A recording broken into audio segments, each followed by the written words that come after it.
علماء سنت کھڑے ہو کے استقبال کیجیے. علماء اہل سنت، علماء اہل سنت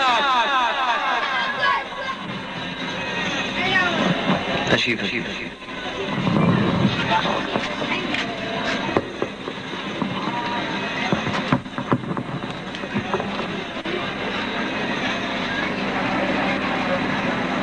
نحمده ونصلي ونسلم على رسوله النبي الأمين المكين الحليم الكريم الرؤوف الرحيم.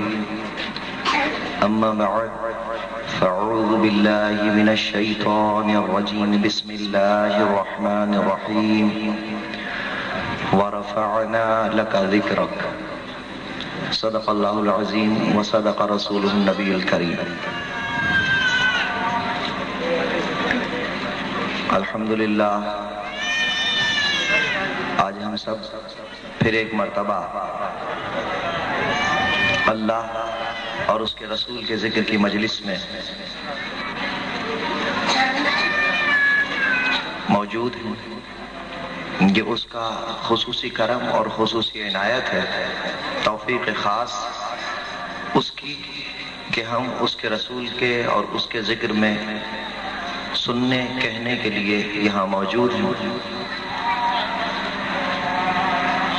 یہ اس کی میں پھر کہوں کہ یہ اس کی خصوصی عنایت ہے کہ اس نے ہمیں چن لیا کہ ہم اس کا ذکر کریں اور اس کا ذکر سنیں، اس کے محبوب بندوں کا ذکر کریں اور سنیں. ورنہ یہ سعادت تو وہ سعادت ہے کہ میرا ایمان ہے کہ ان مجلسوں کے اندر بدبخت تو کوئی آتا ہی نہیں،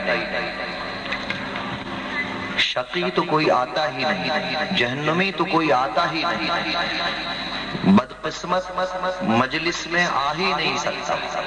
ہاں اگر بھولے سے بھی آ جائے تو بدبخت ہوتا ہے تو خوشبخت ہو جاتا ہے، شقی ہوتا ہے تو سعید ہو جاتا ہے، جہنمی ہوتا ہے تو جنتی بن کر واپس جاتا ہے.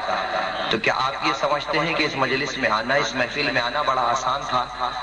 کہ آپ نے پوسٹر لگا دیکھا عظمت مصطفیٰ کانفرنس ہو رہی ہے، یا ہمارے رفیع بھائی سے سنا، کسی اور دوست سے سنا کہ جناب وہاں آج مجلس محفل ہم چل کے بیٹھے ہیں. آپ دیکھیں گے کہ آپ کے آس پاس احباب میں سے بہت سے لوگ جنہوں نے آپ سے وعدہ کیا ہوگا، آپ کے آس پاس لوگوں تک یہ بات پہنچ رہی ہوگی، لاؤڈ اسپیکر کے ذریعے، اشتہار کے ذریعے، زبانی یہ بات پہنچی ہوگی کہ آج وہاں محفل ہے، مجلس ہے. لیکن ان میں سے کئی لوگ آپ کو نہیں دکھائی دیں گے. اللہ اکبر، اللہ اکبر، یہ اللہ کے رسول کے ذکر کی محفل ہے، اللہ کے ذکر کی محفل ہے.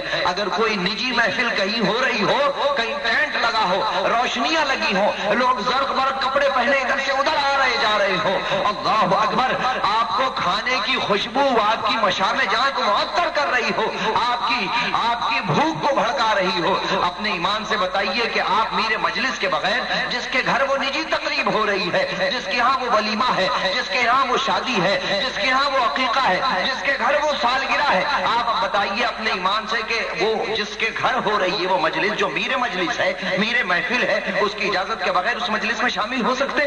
لاکھ آپ کا دل چاہے آپ شامل نہیں ہو سکتے، اس لیے کہ وہ کسی خاص شخص کی محفل ہے، خاص شخص کی مجلس ہے. اللہ اکبر، آپ نجی تقریب میں داخل نہیں ہو سکتے. تو آپ کیا سمجھتے ہیں اللہ اور اس کے رسول کے ذکر کی محفل میں آپ اپنی مرضی سے آئے ہیں؟ آپ میں یہ طاقت ہے کہ آپ اللہ کے رسول کے ذکر کی مجلس کو سجا سکے؟ نہیں نہیں، بقول شاعر کے اگر میں یوں کہوں تو بے جانا ہوگا. اس عادت بطور بازو نے دانا بخشد خدا بخشندہ. خدا کی قسم یہ وہ سعادت نہیں ہے کہ آپ اپنے ہاتھ سے حاصل کرنا چاہیں. ارے دنیا کی محفل میں آپ اپنی مرضی سے نہیں جا سکتے، تو پھر یہ تو اللہ کے رسول کی ذکر کی محفل ہے. اللہ اکبر، میرا ایمان ہے جو اللہ کے رسول کے ذکر کی محفل میں آ کر بیٹھتا ہے، میں نے کہا شقی ہوتا ہے تو سعید ہو جاتا ہے، جہنمی آتا ہے تو جنتی بن کر جاتا ہے. اللہ اکبر، اللہ عام بندے سے تو تخاطب یوں کرے، فاذکرونی اذکرکم، بندے تو میرا ذکر کر میں تیرا ذکر کروں گا، بندے تو مجھے یاد کر میں تجھے یاد کروں گا، بندے تو میرا چرچا کر میں تیرا چرچا کروں گا. اللہ اکبر، عام بندے سے تخاطب یوں ہو تو پھر یہ جس کے ذکر کی مجلس ہے، جس کے ذکر کی مجلس ہے،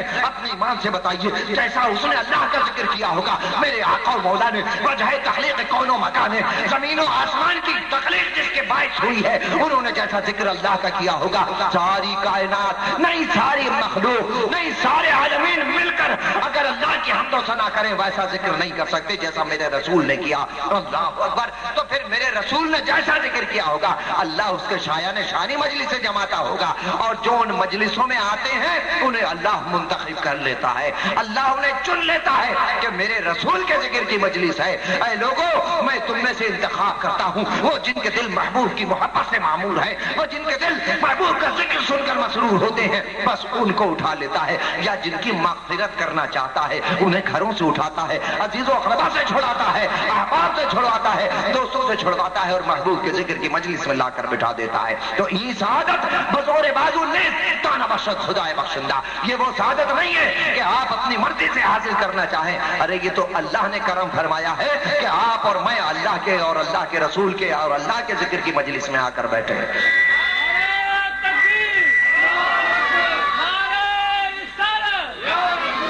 ورنہ ایک شاعر کیا خوب کہتا ہے کہ ہزار بار بشویم دہن ز مشک و گلاب, ہزار بار بشویم دہن ز مشک و گلاب, ہنوز نام تو گفتن کمال بے ادبی. یا رسول اللہ صلی اللہ علیہ وسلم, میں 1000 مرتبہ اپنے منہ کو مشک اور گلاب سے دھوں اور اس کے بعد بھی آپ کا نام لوں تو بے ادبی ہوگی. تو چہ جائے کہ کسی انسان کی یہ بات بس کی بات ہے کہ زبان سے رسول کا ذکر کر سکے, ان کی حمد و ثنا بیان کر سکے.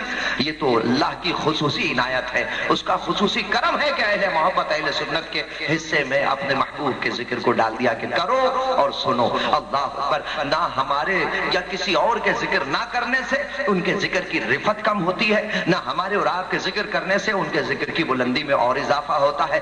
ہوتا صرف کیا ہے کہ جناب جو اللہ اور اس کے رسول کا ذکر سنتے ہیں ان کے درجات بلند ہو جاتے ہیں, جو اللہ اور اس کے رسول کا ذکر کرتے ہیں, جو ان مجلسوں کا اہتمام کرتے ہیں, جو ان مجلسوں کو اپنے وجود سے سجاتے ہیں, جو ان مجلسوں کے اندر اپنی زبانوں کو کھولتے ہیں, اللہ اکبر, اللہ ان کے درجات بلند فرما دیتا ہے. ذکر تو ہمیشہ سے بلند ہے. میں نے جس آیہ کریمہ کی تلاوت کے شرف سے اپنے آپ کو نوازا, بہت مشہور آیہ کریمہ ہے. اللہ رب العزت ارشاد فرماتا ہے وَرَفَعْنَا لَكَ ذِكْرَكَ, اے محبوب ہم نے آپ کا ذکر آپ کے لیے بلند کیا ہے. اللہ اکبر. اللہ جس کے ذکر کو بلند کرنا چاہے, کیا مخلوق اگر گھٹانا چاہے کم کرنا چاہے کب کر سکتی ہے؟ کبھی بھی نہیں ہو سکتا. یا اگر بڑھانا چاہے ذکر بلند کرنا چاہے کبھی بھی نہیں ہو سکتا. ارے یہ تو ہم اپنے دامنوں میں ان ذکر کی محفلوں اور مجلسوں کی برکتوں کو سمیٹتے ہیں. یہ اللہ نے ہم پر کرم فرما دیا. اللہ اکبر. کہ اے میرے بندو, محبوب کے ذکر کو بلند کرنے کا ذمہ تو میں نے لیا ہے, لیکن آؤ یہ عالم اسباب ہے, یہ عالم اجسام ہے, یہ عالم تخلیق ہے.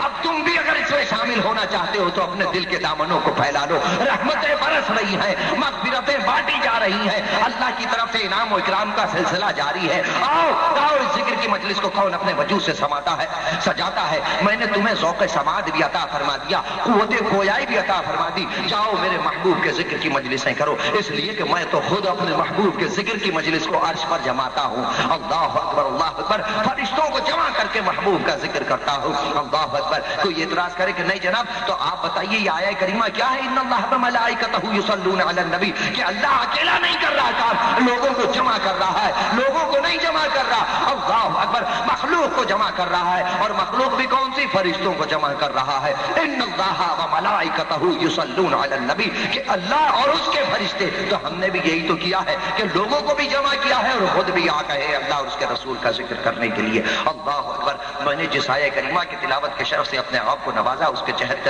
چند کلمات آپ کی خدمت میں پیش کرنے کی جسارت کروں گا کہ اللہ رب العزت نے اس آیہ کریمہ میں محبوب صلی اللہ تعالی علیہ وسلم کے ذکر کی رفعت تو بیان کی ہے. یقیناً بظاہر یہی دکھائی دیتا ہے کہ اس آیہ کریمہ میں جیسے اللہ نے محبوب کا ذکر بلند کرنے کی بات کی ہے, وَرَفَعْنَا لَكَ ذِكْرَكَ, اے محبوب ہم نے آپ کے ذکر کو آپ کے لیے بلند کیا. لیکن میں یہ سمجھا, میں نے جب غور کیا اس آیہ کریمہ میں تو بات یہ سمجھ میں آئی جناب علی کہ اس آیہ کریمہ میں اللہ نے محبوب کے ساتھ اپنی بھرپور محبت کا اظہار کیا.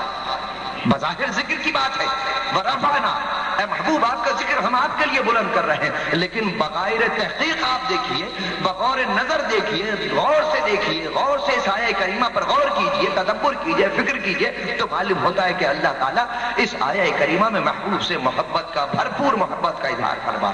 وہ کیسے جناب علی؟ کہ یہ آیہ کریمہ جو محبوب کے ذکر کی بلندی کے لیے اللہ رب العزت نے نازل فرمائی, بظاہر